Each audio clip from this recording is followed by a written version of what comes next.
전차, 자주포, 장갑차와 같은 기갑 장비의 성능은 80%가 차체에서 결정된다고 해도 과언이 아닐 것 같은데요. 덕분에 한번 뛰어난 기갑 차량 차체를 개발해두면 수많은 파생형 장비들로 이어져 기갑부대 전체의 전투력을 끌어올릴 수 있게 됩니다.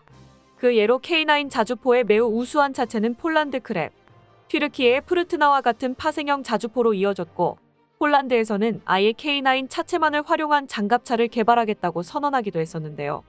그리고 이번 폴란드 국제방산전시회 MSPO를 통해 현대로템의 새로운 K2 파생형 전차가 최초로 공개되어 큰 화제가 되고 있다고 합니다.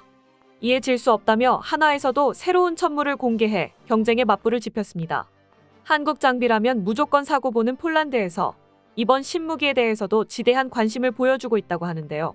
대한민국 기갑 장비의 본격적인 세대 교체가 진행되고 있다는 소식 자세히 알아보도록 하겠습니다. We are now on the booth of Hyundai Rotem, the producer of the South Korean K2 main battle tank, one of the most modern main battle tank in the world. And today we can say that the K2 is now in service with the Polish Armed Forces. And behind me you can see the version who will be in service with the Polish Armed Forces. At the booth of Hyundai Rotem you can see different versions of vehicles based on the K2 chassis, including an engineering vehicle, and launching bridge vehicles and also an armored recovery vehicles.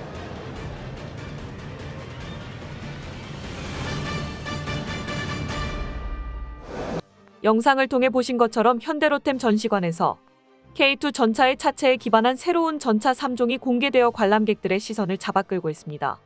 도하 강습을 위한 교량 전차, 인양 및 정비, 견인 임무를 수행하는 군안 전차, 그리고 대한민국에서 독자적으로 개발한 장애물 개척 전차 K600의 K2 버전까지 기존의 K1 전차의 차체로 개발되어 있었던 공병 전차들의 차체를 더욱 향상된 K2 차체로 교체한 모델들이 최초로 공개되었습니다.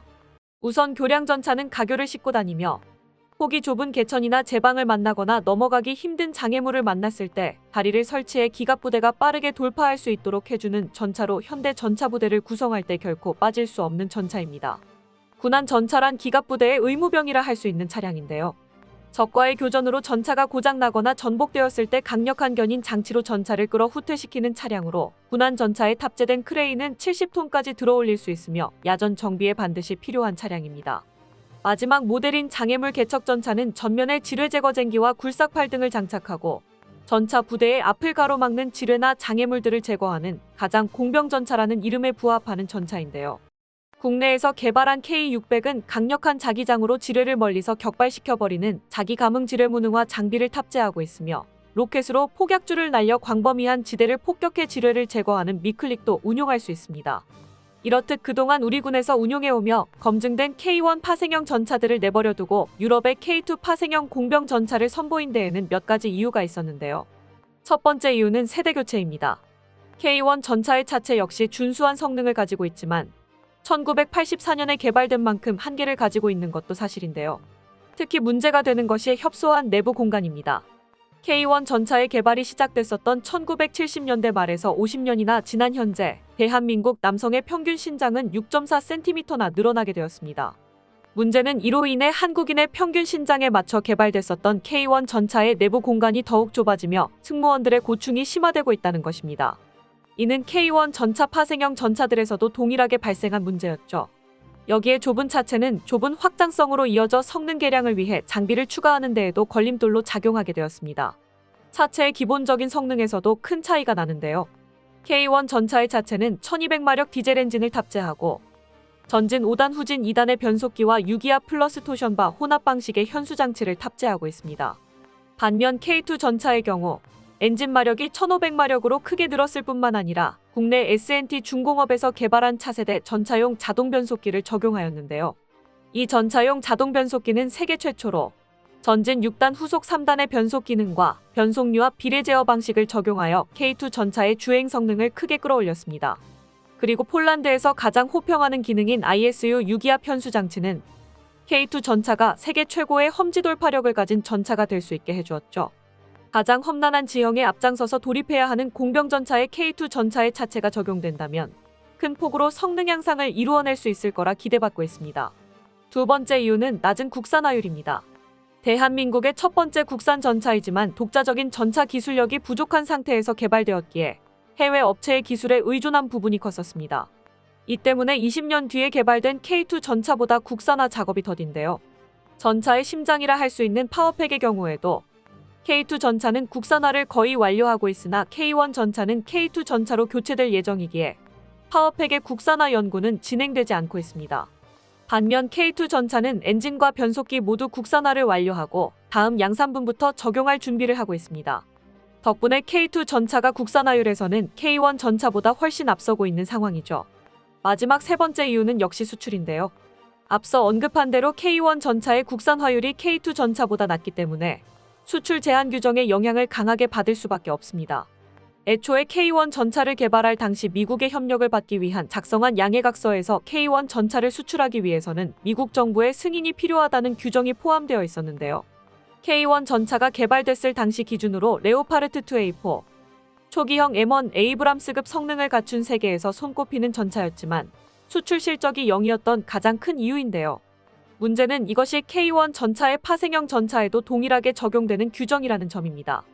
험악한 산악지형과 수많은 도하지점, 지난 70년간 매설되어 온 지뢰밭까지 한반도의 가혹한 전장 환경을 돌파하기 위해 개발된 국산 공병 전차들은 세계 시장에 내놓아도 부끄럽지 않을 성능을 갖추고 있었지만 K1 수출 규제에 묶여 함께 수출은 꿈도 꾸지 못하는 신세였습니다. 하지만 최근 K2 전차가 폴란드에 대량으로 수출되고 유럽에서 진행된 각종 테스트를 통해 레오파르트 2, M1 에이브람스와 어깨를 나란히 하는 전차로 인정받으며 한국의 또 다른 기갑 장비에 대한 수요 역시 덩달아 늘어나게 되었습니다. 특히 한국의 장애물 개척 전차는 러시아가 만든 지뢰지대로 반격의 기세를 올리지 못하고 있는 우크라이나에서 간절하게 원하는 무기이기도 했죠. 이러한 이유들 때문에 현대로템에서는 기존 공병 전차의 성능을 향상시키고 수출 경쟁력을 높이기 위해 K2 차체에 기반한 새로운 공병 전차를 개발하기 시작했었고 이번 MSPO에서 최초로 공개한 것입니다. K2 전차로 성능과 품질, 납품 능력을 증명해낸 현대로템의 새로운 K2 전차가 해외 바이어들의 이목을 잡아끌었는데요. 이에 하나 디펜스에서도 질 수 없다는 듯이 새로운 지상 장비를 공개하여 화제가 되고 있습니다. Anwar Defense Company, a producer of different types of combat equipments, including unmanned vehicles and also wheel armored vehicles. 하나 디펜스의 전시관에서 차륜형 장갑차 위에 다연장 로켓 발사대를 얹은 새로운 장비를 확인할 수 있었는데요. 바로 하나에서 개발하고 있는 무인형 천무였죠. 지난해 탐색 개발을 완료하고 2026년을 목표로 본격적인 개발에 착수한 무인 수색 차량은 기계화 부대의 선두에서 수색과 정찰, 경계 임무를 수행하는 최첨단 군사 로봇으로 국내에서 최초로 개발되는 무인 지상 전투 체계입니다. 육륜을 통해 뛰어난 험지 돌파력을 가지고 있을 뿐만 아니라 원거리 원격 조종은 물론이고 AI를 통한 자율 주행도 가능합니다. 이 무인 수색 차량의 무장으로는 원격 사격 통제 체계인 RCWS 기관총을 탑재할 예정이었는데요. 여기에 하나에서는 다연장 로켓을 탑재한 새로운 모델의 시제품을 만들어 이번 전시회에서 공개한 것입니다. 총 12발의 로켓이 탑재될 수 있으며 탑재되는 미사일은 대한민국에서 자체 개발한 전천후 공대지 미사일 천검으로 분석되고 있는데요. 국산 소형 무장헬기 LAH에서 운용하기 위해 개발된 천검은 미국의 주력 대전차 미사일 헬파이어를 능가하는 뛰어난 성능으로 지상 플랫폼에서 운용하기 위한 지상 발사형도 개발되고 있었고 이를 무인 수색 차량에 탑재하는 방안을 제시한 것입니다. 기동형 무인 천무로 전차를 잡겠다는 하나의 발상은 우크라이나 전쟁에서 영향을 받은 것으로 보이는데요. 미국의 휴대용 대전차 미사일인 제블린은 이번 전쟁에서 수많은 러시아 전차를 격파하며 성자라는 별명을 얻을 만큼 혁혁한 공을 세웠었습니다. 하지만 그 뒷면에는 전차를 격파하기 위해 목숨을 걸었었던 수많은 우크라이나 병사들의 희생이 있었습니다. 제블린으로 적전차를 격파하기 위해서는 미사일이 닿는 사정거리까지 접근해야 했고 첫 시도가 빗나갈 경우 적전차에 곧바로 반격당할 수 있다는 위험을 감수해야 했습니다. 우크라이나 전쟁의 전운에서 더욱 효과적인 대전차 수단의 필요성이 제기되었고 하나에서 제시한 방안은 뛰어난 기동성을 가지고 사람이 탑승하지 않는 무인 수색 차량에 더욱 뛰어난 성능의 대전차 미사일을 결합하는 것이었습니다. 하나에서 개발하는 무인 수색 차량은 뛰어난 기동성을 갖췄을 뿐만 아니라 하이브리드 엔진에 기반한 저소음 주행까지 가능하기에 은밀하게 전차를 암습하고 빠르게 도주하는 전술이 가능합니다. 또한 드론의 관측 지원을 받으면 천무 다연장 로켓과 같이 원거리 화력 플랫폼으로도 운용될 수 있죠. 대전차 전술의 신기원이 될 수 있는 하나의 무인 천무의 폴란드 측 관계자들도 많은 관심을 보여주었는데요. 폴란드 MSPO 운영위원회의 안제이 모크혼 의장이 무인 수색 차량을 한참 동안 살펴보는 모습이 포착되기도 했습니다. 폭증한 한국 방산 수출의 탄력을 받아 대한민국의 차세대 기갑 차량들이 속속들이 등장하고 있습니다. K1 전차가 등장하고 50년. 오랫동안 우리 군의 주력 전차로 활약해왔었지만 이제는 세대 교체가 이루어져야 한다는 목소리가 높았는데요. 국내에서도 낡은 패튼 전차와 구형 K1 전차를 밀어내기 위해 K2 전차의 4차 양산에 돌입하기로 결정했습니다. 현재 우리 군에서는 250여 대의 K2 전차를 보유하고 있으며 4차 150대 양산이 완료된다면 400대가 넘는 K2 전차를 보유하게 되는 것으로, 이는 미국의 뒤를 이어 세계 두 번째로 많은 3.5세대 전차 보유량입니다. 여기에 K2 전차의 파생형 지원 전차들까지 더해지게 된다면 동북아를 넘어 세계에서 세 손가락 안에 드는 기갑부대가 완성될 수 있을 것 같습니다. 안에서도 밖에서도 흔들리지 않는 명성을 쌓아가고 있는 한국 기갑 장비.